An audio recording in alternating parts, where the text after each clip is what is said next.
Hi, I'm Timothy Wang. I am a former AGA president and currently professor and division chief at Columbia University Medical Center. Um, I've been an AGA member since 1989, and AGA really has been one of my homes for many, many years. So, can you give us a brief background on how you got into the medical field and also how you chose gastroenterology? Yeah, so I got into the medical field probably back in high school or college when I began working in a medical laboratory at Washington University Medical Center. And I met a number of doctors who really were role models for what they did, which was take care of patients, teach, and do research. And so I was a pre-med early on at Williams College and then entered Columbia Medical School, College of Physicians and Surgeons. And many of my early mentors there were AGA members and gastroenterologists. And so, for example, Dr. Bob Glickman was one of my mentors during medical school. And then I went on to do my residency at Washington University Medical Center. And Dr. David Alpers was, again, another of my mentors. During my training, I met gastroenterologists who really inspired me with what they did, their combination, again, of clinical work and research, and their passion for the specialty. And that's what led me to go into gastroenterology. What would you tell someone who's considering a career in gastroenterology right now? I really think it's one of the best potential careers in medicine. A number of other specialties certainly have become popular, but particularly in internal medicine, gastroenterology, along I guess with cardiology and oncology, are among the most popular. And I really love gastroenterology in part because of the mixture of the ability to do patient care, patient-based work, along with procedures, and the introduction of science of all sorts, including technology with the endoscopes, and the fact that it's a very, very broad specialty that covers not only luminal gastroenterology, but hepatology and nutrition. And it opens up a number of different careers. And I think that also the people in gastroenterology, the members particularly of the AGA, it's just a wonderful community of people to interact with, associate with, and belong to in a way. And so I do think it's really one of the best potential careers in medicine. Or what motivated you to join the AGA governing board and eventually become president?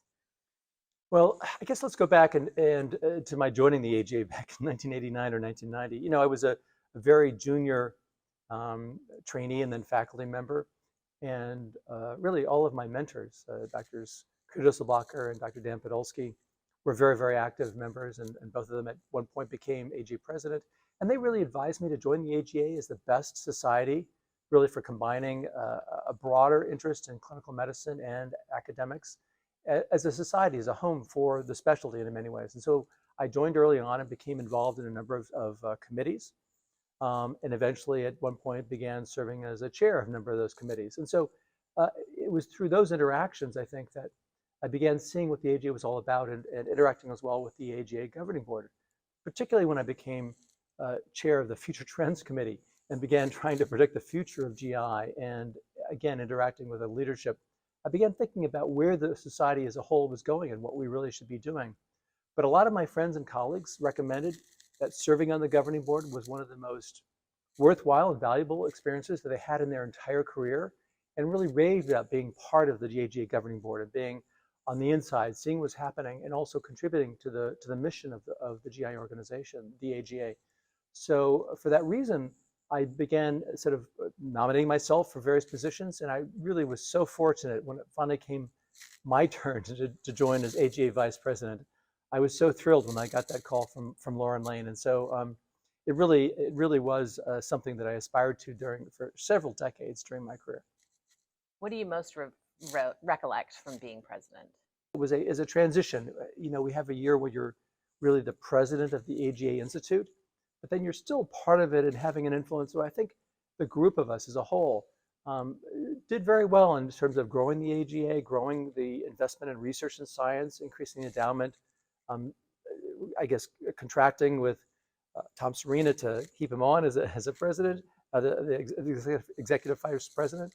But also I think in general, seating the committees with great leadership and setting a structure for the AGA that we hoped was be lasting. And so I think seeing the AGA today, we do see some of our fingerprints as well as the fingerprints of other former presidents. I think it's not a individual achievement, but a group activity in some ways, a team effort that has contributed to the AGA and left it really in a very strong situation and able to weather or withstand something such as COVID, which has affected many different organizations. But I think the AGA remains in a strong condition, and it's due to the efforts of many different people and leaders. So you've talked about this a little bit, but I'm curious to know what impact leading AGA had on you personally. Yeah, so personally, it's a great question. I've thought a little bit about that and how the AGA has really contributed to my own life and career. You know, it was a busy time, an investment of effort and time to participate in the AGA governing board, which again was a fantastic experience. And it did, to some extent, pull time and effort away from some other activities. On the other hand, I really think that the experience, thinking about gastroenterology and medicine in a more global fashion, and interacting at a higher sort of level with many other organizations and many other leaders in medicine, really helped me sort of as a leader. And I've been a division chief not only at Columbia University, but before at the University of Massachusetts. But it got me thinking more broadly about medicine in the future and about our own activities at our academic medical center. And so I think in many ways it contributed to my career growth and really helped me as a leader for my own job locally in New York City. So I think it wasn't something that was just pulling me away. In some ways, it was building my own strengths as a leader within academic medicine. Can you share your thoughts on where AGA is today? Yeah, so AGA has weathered a very difficult year, a few years, but I think it remains a very strong organization. It remains, I think, um, the best organization, academic organization in gastroenterology, clinical and academic organization, and um, really many things that happen in gastroenterology, including DDW, really couldn't happen without the AGA, which provides the leadership and organization. So I think its future remains strong. I think we always get concerned about younger people and joining organizations and joining committees and other things. But I think AGA has sort of withstood all those sorts of trends and remains on a good path to the future to continue to be a leader throughout the 21st century in GI and academic medicine. So I'm very optimistic. Good. That leads to my next question. What is your hope for AGA's future?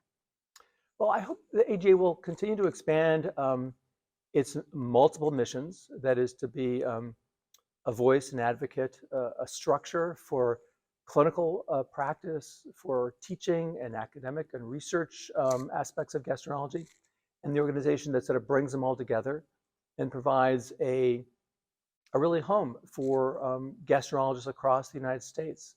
Um, Academic medicine and clinical practice continue to sort of change in many ways. And um, to one extent, as people move around through different careers and different jobs, one of the things that kind of remains constant is the AGA as an organization. That's been true for my career as I've moved a couple of times during my career. Those local jobs can change, but the AGA is always there. And so I hope it continues to grow, that people continue to utilize the organization to help their careers and advance the science and practice of gastroenterology, which remains its most important mission. Is there anything else you'd like to share that I didn't cover? I appreciate at various points in their lives the impact of the AG on their practice, on their careers, and it is something that is easy to take for granted. An organization that has been around for a very long time, 125 years, and sometimes you sort of forget about it and then it fades into the background. But I think supporting the organization, supporting the mission, really is very important. So I think everybody who sees this wonderful oral history will ponder a minute about what effect the AGA has had in their lives and think about ways to support the organization. Thank you very much. Thank you.